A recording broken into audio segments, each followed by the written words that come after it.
Tele Lava, everybody. This is Mani Malauru, and this is another episode of the Empowerment Show. And this is the show where we bring on people that are doing awesome work in their chosen profession. We gain some of their wisdom, knowledge, and insight just to share with us so we can actually empower our own lives. And my guest today, this evening, is the man. I've known him for, I think I've lost count. Also, how long I've known you. 30, correct me if I'm wrong, 32 years. That's a long time. Very long 32 time. years is pretty right. Yeah. Terrence Davidson, the owner of the Hairy Barber based out in Petone. Also, thank you for doing this, man. It's good to have you. No probs. Oh, pleasure. Absolute honor to be here. Awesome. Love the thought of it. Cool. We've just been talking about how you transitioned into barbering. I'm just wondering if you can explain to us. You were an editor before, and you transitioned into barbering. Can you just talk us through that transition and why you did that all those years ago? Yeah, it was a long time ago. It was 13 odd years ago. 13. Yeah, about 13 years. And I had worked in television because I was one of those cool kids that dropped out of school pretty early on and got into television, and then worked in television for about 8 years. And then sort of through a change of government, basically, John Key came in after the Auntie Helen administration, we'll call them, were there, and then basically took all the money out of the creative side of production. And a lot of Wellington TV industry production houses suffered from that. I just decided at that point I didn't want to work in the industry. I'd done the whole TV thing. That was like the pipe dream idea. Yeah. And then after that, I just wanted to really do something where I had control over when I worked, how I worked, and when I decided that was going to be over. Basically, I didn't want to be dictated to by government that sort of changes its idea about where it wanted to go. Sure. Which the television industry is very reliant on in New Zealand, obviously. Yeah. And it was just one of those sort of brainiac ideas that I sort of had. It wasn't something like at school I grew up wanting to cut hair. Like, even though we'd look at your hair and think that maybe bad experimental haircuts when we were younger, but no, that never happened. Like, it's sort of my earliest memories of haircuts were in Nino, where we grew up. Yeah. And there was Graham Ward, who owned the Barber Shop there, and I don't remember once that setting foot in that shop. And my mum used to take me to the hairdressers, and then I remember my dad used to take me to the hairdressers in Nino as well. And on the very rare occasion, I'd go to Ray Stocks in Taita for barbering. So it was never really a passion of mine growing up, thinking, oh yeah, let's get into barbering. Oh, I really want to be a barber, or I want to be some sort of fashionista for men's fashion. It was purely practically minded, an industry that I thought I could get into, I could learn really quickly and become my own boss. Wow. And that's what eventuated. It's sort of 13 odd years ago when I started in barbering. It was very different to what it looks like today. Yeah. It was very chop Explain shop. that. Yeah. I'd call it. It's a funny one. It was sort of during that late 90s, early 2000s. If a male wanted something that was quite stylish, they'd generally still go to a hairdresser. If they wanted something quick, convenient, and cheap, they'd go to the barbers, which was just a perception thing. It was sort of, you didn't have a ton of male barbers around at that time. You had a lot of the old boys. You had Graham Ward and Nino, like I said earlier, Ray Stott. It was still in Taita at that time. You had Bill, who was at the bottom of Wainui Hill. Mm-hmm. You got John, who was in Trentham. And that was, in terms of the hut, that was about it. In terms of men's Graham barbers. too. I think I remember Graham. My dad used to take us down there a couple of times. He used to do the old sideburns off. You would have been. I always thought it was the scariest shop, eh? Like, I don't know what it was about that shop. It was real scary. It had like the frosted windows, and Yep. Graham, for anyone who knows, Graham had a hunchback, so it was like, Yep. this old Remember hunchback guy, and it's like, I won't go there. Look like I went to the army. Yeah. Then I remember my mum used to take me to, what was it called, Touch a Class. No, Dad used to take me to Touch a Class, which was upstairs above Graham. Oh, right. Okay. Remember where the hardware Yeah, store true. was. And I used to go in there and get like, I don't know why, but you used to get these like flat tops. I just so bad. Like looking at photos now, it's just, I was a chubby kid and had this flat top, and it was like, I would like, as a barber now, I wouldn't do that to anyone. Any kid. There's probably a few photos, man, lying around. There's a bit of evidence there, maybe. Yeah, hard out. Yeah. Yeah, there's a few, bro. There's a few of you in there too. I'm sure. Keep those away. Where were you going with the whole editing thing? Was there like an end goal for you, or was it just, I'm just going with the flow here, it's working well, it's paying well? Like I was saying, yeah. But like I said earlier, it was the dream job. It was something that when I was at school, I actually dreamed of working in film and television and wanting to do that. And I think like anyone else that has a dream at 14, 15, those dreams change, and that's basically 10 years later sort of thing. It was just time for a change. It would have been cool to, my claim to fame was turning a job on one of Peter Jackson's movies down. Wow. Which was? So it was King Kong at the time. Oh, and, wow. Yeah, no, it wasn't to play King Kong either. Okay. I was working in their post-production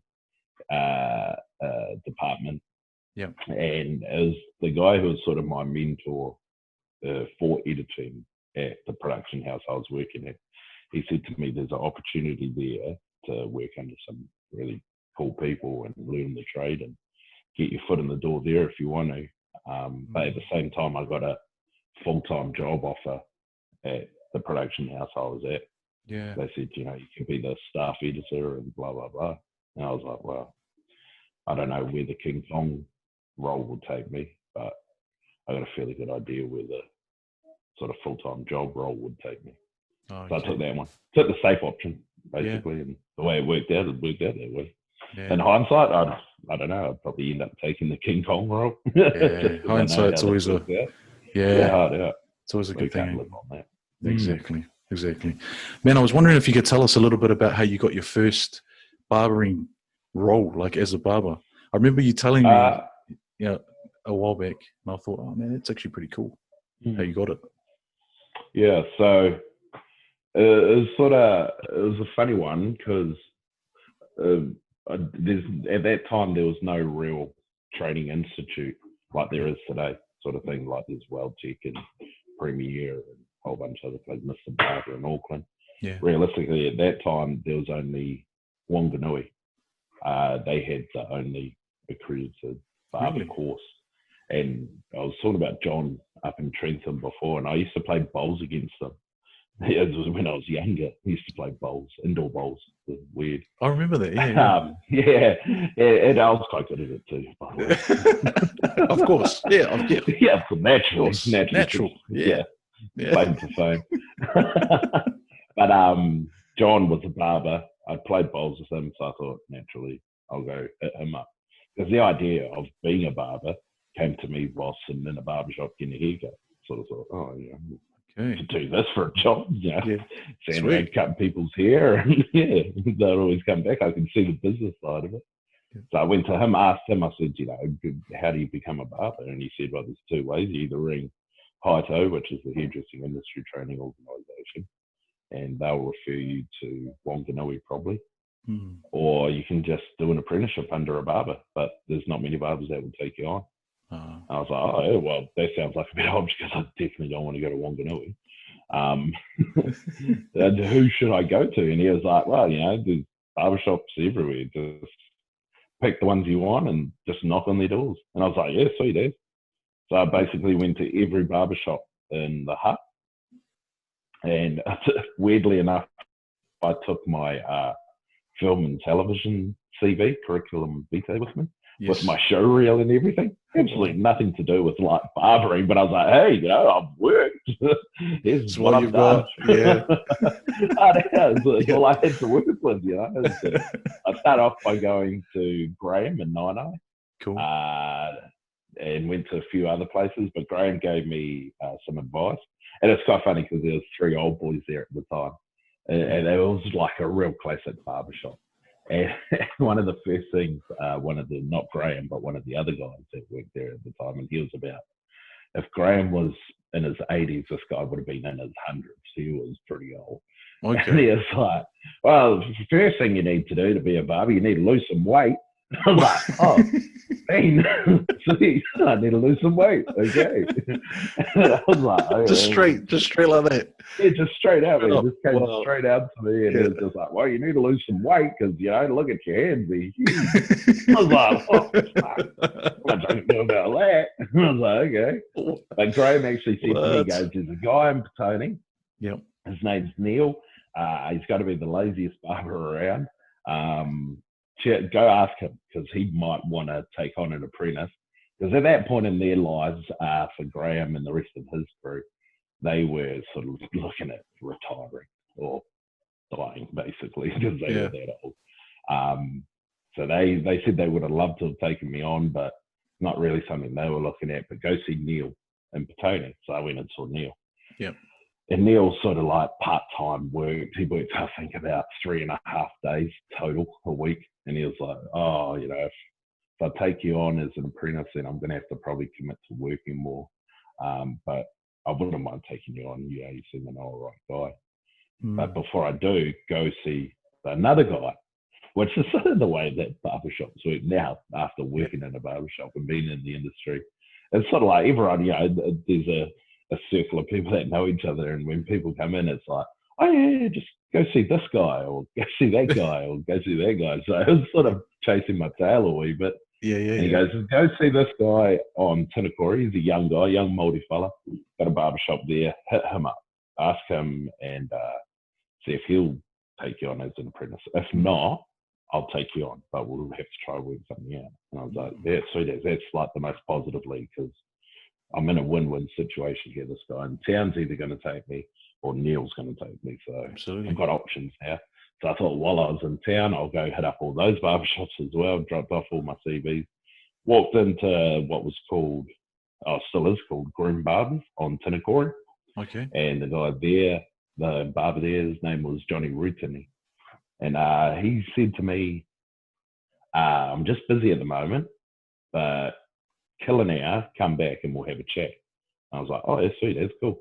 So went off, dropped off some more CVs, came back, and then we had a chat. And then after about 20 minutes, he was like, yeah, bro, I'll take you on. And that was really my first sort of real opportunity for barbering. Was with Johnny Rutini on Tinakori. But he asked you too, he asked you, like, what did you do? Didn't he ask you or something? Or what did you do in that hour? And you told him you had to you dropped off all these other CVs rather than. Oh, yeah, told him all that, yeah. Told him, he was like, oh, so how'd you get, what have you been doing? Who have you asked? And I was like, basically everyone. Yeah. I said, if there was like 30 barbershops between Island Bay and Upper Hutt, I've probably dropped off about 35 CVs. Wow. I said, I just went everywhere, man. Yep. And he was like, hey, that's all good. So he was keen. Cool. But he was really good. He was a funny story in the sense of that he was a hairdresser originally, but also he played rugby for Nelson Bays back in the days. Yep. And then picked up a rugby contract in the UK, walked into a barbershop there, said, hey, while I'm here playing rugby, I'd love to hire a chair. And they're like, oh, are you a barber? And he's like, well, yeah, I'm a hairdresser. Okay, here. And they're like, you're not a barber, mate. Oh. He was like, real offended by it. And they're like, no, you're in the UK now. It's barbering. And hairdressing's hairdressing. If you want to hire a chair here, you got to learn barbering. So he learned barbering while he was there playing rugby for a local club team. And then after doing this thing in the UK, came back to New Zealand and worked a few barbershops and then opened up Groom Barbers. Shit, must be about 15 years ago or something. Wow. Yeah. And it's still there. So is he still there? It's still there. So he sold it. Oh, he sold it, yeah. Yeah, sold it about 9 years ago. And there's about 2 or 3 groom barbers in town now. Oh, okay. Nice. And how long were you with him before because you were with him for a period of time, got your apprenticeship, is that right? And then you went off? So I did my apprenticeship, and it's not really a recognised apprenticeship. Sure. But it was the old school apprenticeship. Yeah. Which there's no like New Zealand Barber Association or anything, so there's no real formal recognition of a barber apprenticeship. But I served under him for a year and did my apprenticeship at the same time. I was really lucky. We had a real interesting sort of relationship in the sense that I used to, obviously, to do my apprenticeship, I didn't get paid. So I worked a part-time job for a moving company because I still had to put food on the table. Worked for the office relocation company in the morning, and then I'd finish around lunchtime when they'd start to quieten off, and then I'd go into the barber shop and do my training at the barber shop, and then finish. So my day would start at like 6 in the morning, moving furniture, and then finish about 6 at night, standing there watching a guy cut hair. Wow. You know, it was kind of cool. But at the same time, there was another guy, Max. I can't remember his last name. Max Tafunga. Right. I think he lives in Palmy now. He's at Lads Barber Shop, which is a pretty popular barber shop up there. Right. And he did real well. We literally started like our apprenticeships the same day and finished at the same time. But it was really cool. Like, obviously there was a big age gap between us because Max was literally 17, I think, at the time, and I was now 37. I would have been about 24. So yeah, it was like a fairly decent age gap between us, but we were able to bounce off ideas and stuff off each other, and sort of, because Johnny worked in a very mysterious way in the way he taught and everything. So it was quite good. If you didn't quite understand it from Johnny, you'd be able to bounce it off each other. Oh yeah, sure. And bounce ideas, and you're learning together. So if like he had his strengths and I had my strengths, and we try to share and help each other because we're serving the same purpose, you know. We're just trying to get to that end goal of like working behind a chair, and it worked out really well. Nice. And when did you decide when you wanted to actually go out on your own and tell Johnny that you wanted to go? Actually, I want to do my thing now. I had that idea like pretty early on, like even before I started my apprenticeship. Okay. Was that was my end goal, was to work for myself and work under my own rules, sort of thing, and that's why I got into barbering. Yeah, it was because it seemed like the easiest sort of profession to do that. Yeah. It was probably I did my apprenticeship and then worked for Johnny for a couple of years.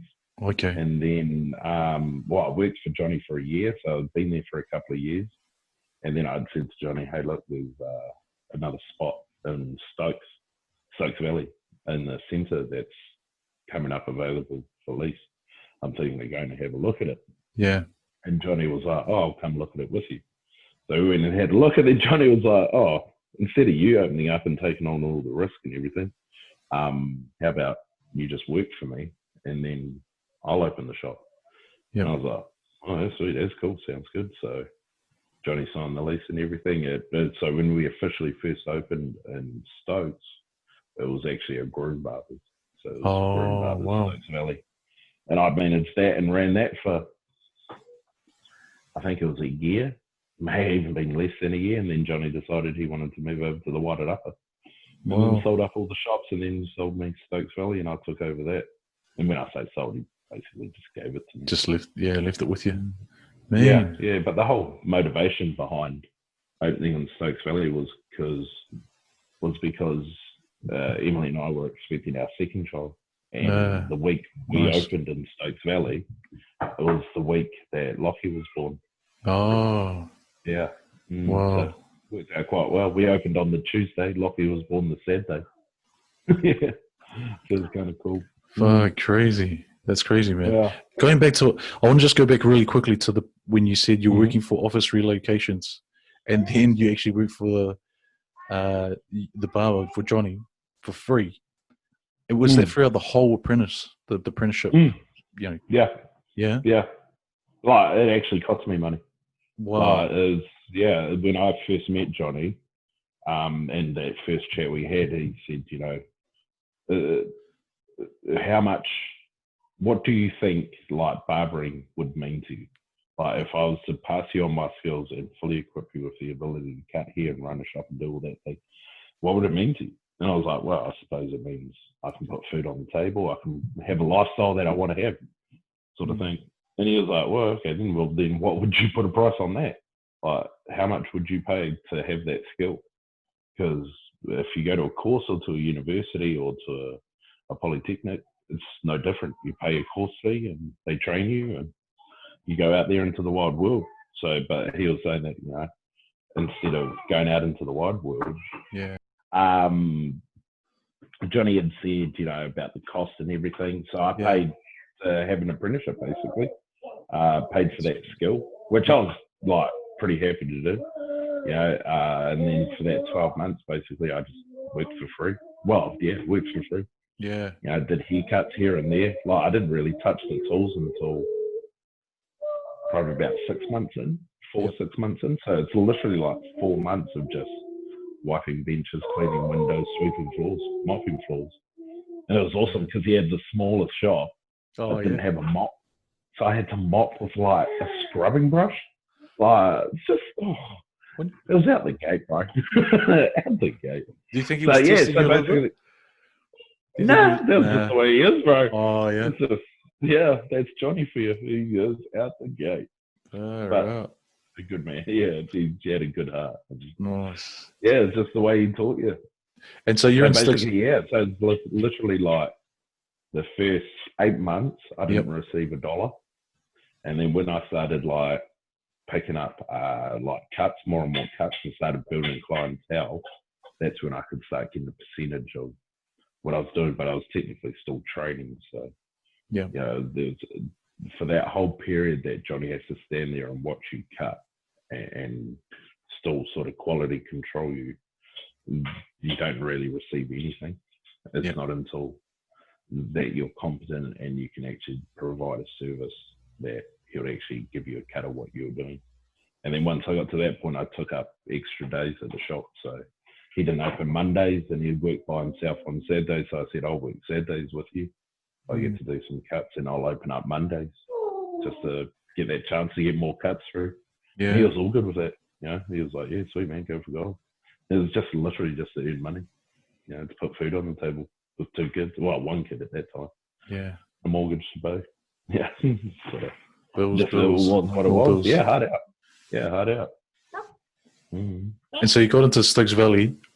How, and then you took it over, so it's obviously been given to you.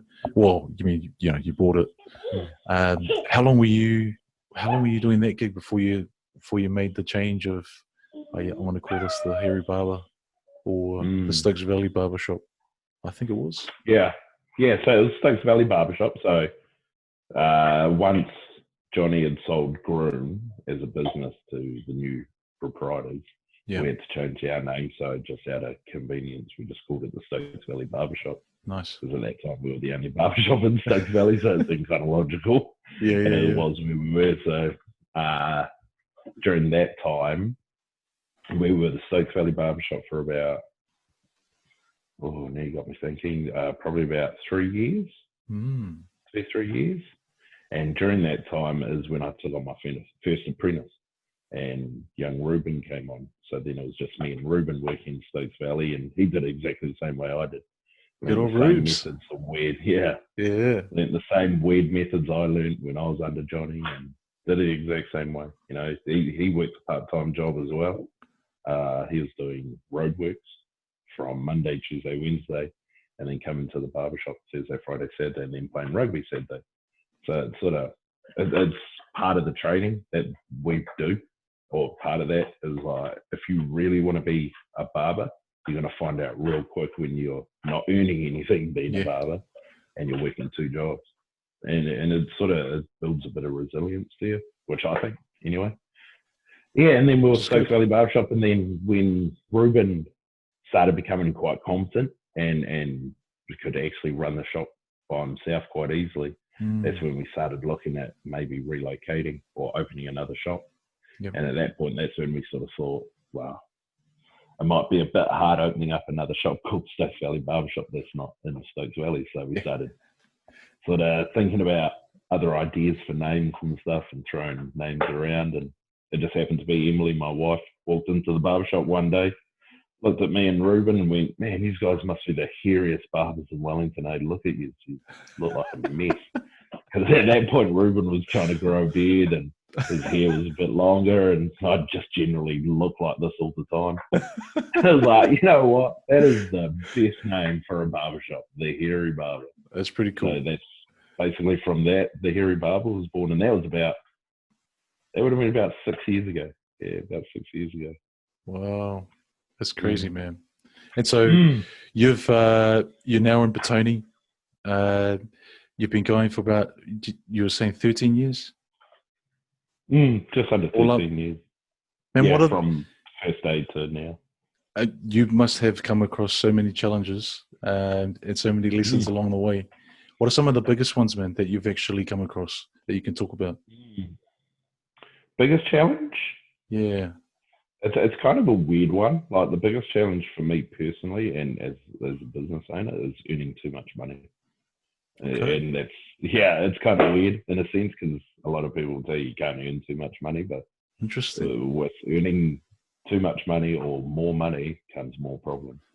And those problems are pretty big problems too. You know, there's a lot of stuff that happens.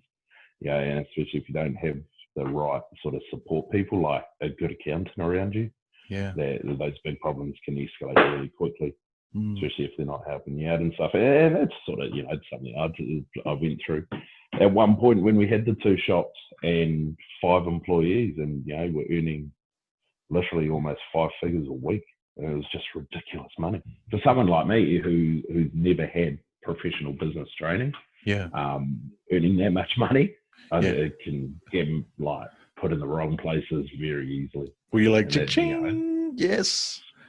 And then all of a sudden you're like, okay. Yeah, heck yeah, very much so. You know, it's like when you see the numbers coming in, you're like, yo. Yeah. You know, it's like, man, but you can very quickly, like, you know, at that point when we had the 2 shops and the 5 employees, I'd already taken on my second apprentice, which was Billy, who works with me at Petone. Yeah, sure. And we had Billy, myself, Damo, who's now the teacher at Welltech, the barber teacher at Welltech, and Reagan, who doesn't barber anymore.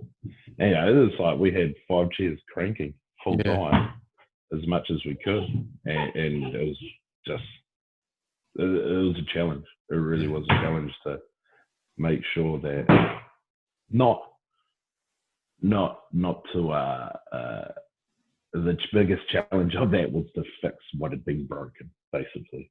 Okay. So it was like, you know, when there's stuff like PAYE and income tax and provisionals and stuff like that, ID bills can rack up really quickly. Sure. So like, the challenges is getting back onto a sort of firmer footing. And that's when we decided at that point that we're going to reduce down to 1 shop and just have 2-3 chairs, keep it fairly low key, and change our whole sort of like business structure. Yeah. So get those things sorted right from the beginning. You know? Right from the beginning. Get good people around you that can give you good advice.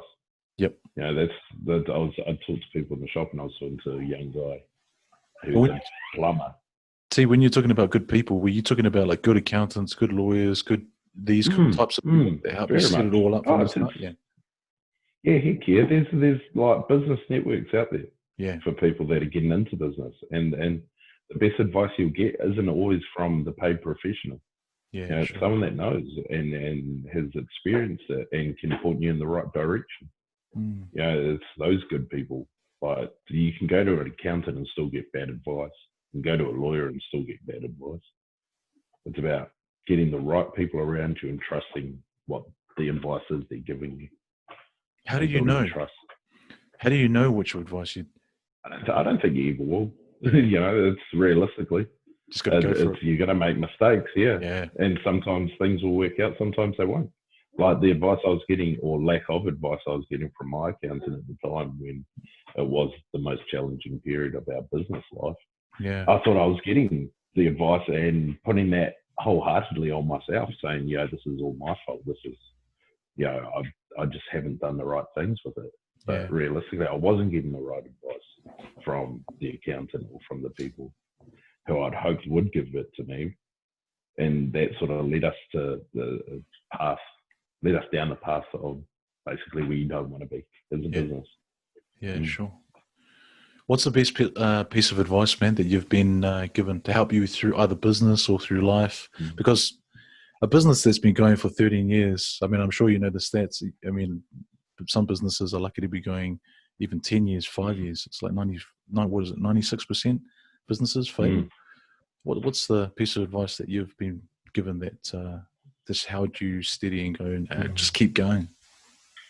Yeah, for my personally, best piece of advice to give to someone would be have fun. Regardless of what happens, regardless of what you're doing, have fun. Yeah. Enjoy what you're doing. Because if you don't, then why are you doing it? As simple as that. For a lot of people, they get into business for the wrong reasons. And they find they aren't having fun doing it. It's becoming too much work. Just stop. Don't dig yourself deeper into holes that you just don't want to be in. If you're having fun doing it, regardless of whether you succeed or fail, at least you had fun. At least you got some cool stories about it. I think that's like the best takeaway from it. A lot of people that get into business are young. In today's day and age, there's a whole generation of like 20-year-olds that want to get into business and 30-year-olds that want to get into business, and they put so much emphasis on having to succeed. It's like, man, here we go. You can fail. There is a margin for failure there, and you're going to be fine. It's like, you can fail in your 30s, you can fail in your 40s. Doesn't make you a failure. It's like, just have fun doing it. Nice. It's not going to be the Forbes 500 advice of the year. But no, not at all, man. You'll look back at it and go, yeah, I had fun. And I think you've given me that advice too, man. It's like, do what you're happy with. Are you actually going to be happy? Does it make you happy? Then go ahead and try it. What's the worst that can happen? I mean, I guess we're both right. Yeah. I mean, we're both lucky. You and I are in business, and we can count our lucky stars. But what's the worst that can happen? We can chuck it in, and we're still alive, and we can keep going. Try something else. At the end of the day, I know for you personally as well, is that for us, we're lucky enough to have people that love us around us. So even if we do fail, they're still going to love us. We're still going to have a home to go back to. There's still going to be a hot dinner on the table, and there'll be kids there to hug us and tell us they love us and tell us it's all right. Very true. So failure is like the least of anyone's fear. Very true, my man. What does empowerment mean to you? Empowerment. Ooh, I should have seen. Now we're starting to get into the list of questions I definitely didn't look at. What does empowerment mean to me? Yeah, when it comes to mine, it was like, what does that mean to you? Like right here, right now. Yeah. I probably look at it. Empowerment is more the literal sense of empowering my kids, because everything. Yeah, there you go. Me. He's awesome. For me, like it's the literal sense of empowering my kids to do whatever they want to do. Because that's something that I was lucky enough with my parents and being an only child, is that my parents empowered me to do whatever I do whatever I want to do, and enjoy doing it. Don't worry about anything else. Just do what you want to do. And that's what I hope that, one day my kids, if I can empower my kids to go off and do what they want to do, then I think that's probably success in itself.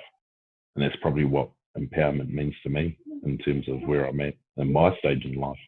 Not to say that in 10 years' time, when the kids are all grown up and hopefully some of them have moved out, the empowerment might be empowerment to get out of bed, something like that. I don't know. It might change in 10 years' time, but for me, where I'm at now, empowerment is definitely about the kids. That's so true, man. And I resonate with you so much on that. Like looking at my kids and thinking, oh, we want them to do whatever they want to do, whatever they find passionate or love doing. But we can't do that if we're not, like, this doesn't feel right if we're not doing what we want to do and we're not happy doing what we are happy doing. You know what I mean? Exactly. That's so true. 100% true. Yeah, it's sort of, it's like, yeah, it's the funny thing about kids and coaching in sports. Yep. Yeah, it's like, I saw a photo of you out there with your boy playing league. Yeah. And you're running oranges or coaching or something, I assumed. And it's Yeah, like, it's running in the background. he's never played league in his life. I know. He's out there doing it for the kids.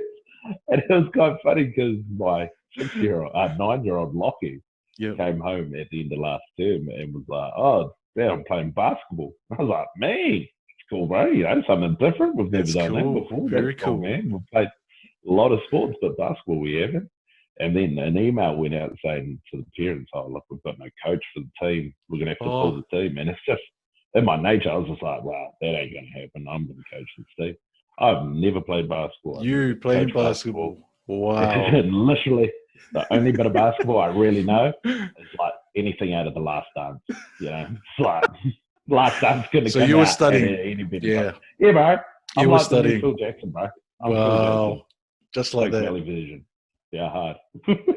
Everything happens for a reason. That's what came out. Oh, yeah, exactly. Because Terrence made the decision to coach his boys. So Last Dance came out. Yeah. I don't call it COVID lockdown anymore. I just call it basketball coaching study time. Oh, well, look at that. Well, you found something to do with your time. It was, hard. Yeah. How's it going? It's good. We've had one game and we lost, and for some reason our next game's not for another 3 weeks. So we'll keep practicing and training, and you got to learn different terminology. As I go, bro. Yeah, man. None of the softball terminology. Hard. Yeah. So, it's cool, man. But that's what we were saying is that, if the kids want to do it, we will make it happen. Awesome, bro. Make it happen. Any last words, T? This has been awesome, man. No last words from me. It was good fun. I've enjoyed it. An absolute privilege being here with you today. I love you, man. You're awesome. I love you too, man. I realized you did fail to mention you are 1 month older than me. That's how we've known each other so long. You had to sneak. Literally, you started school 1 month before me. Just saying.